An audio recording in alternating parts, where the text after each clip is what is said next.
I grew up swimming the Tukituki River. There are a whole number of swimming holes. You went to the beach one day, you went to the river the next day. There are a whole lot of families all along the river. Last year 2 dogs died because they drank contaminated water out of the Tukituki River. This is not who we are as a province, it's not who we are as a country.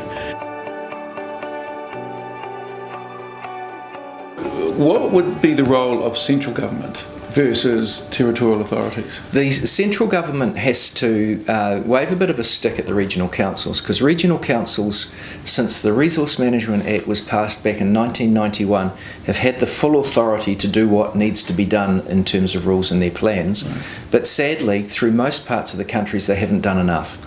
There's a number of reasons for that, and we might not have time to go into that, but that's the reality. The regional councils haven't done their job properly.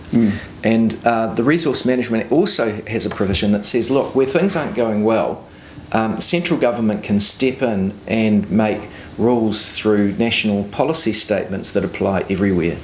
And that's essentially what needs to be done. We need a decent national policy statement that has as a minimum swimmable rivers, that stops rivers that are currently clean getting dirtier, and that's relatively easy to do.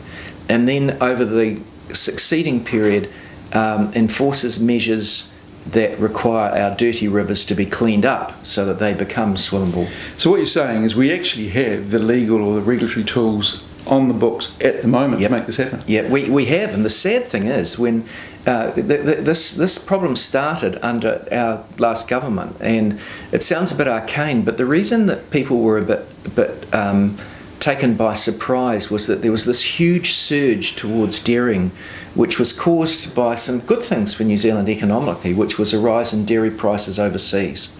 And that made economic new forms of farming with more irrigation and more fertiliser. Now, that was evident to us by the time at the end of the last Labor government, and so we requested a guy, Judge Shepherd, to write one of these national policy statements to protect our rivers, and he did that, but it popped out of the system just after we'd left office, and the National Party would not implement it because they did not think those sorts of controls should be placed upon farming.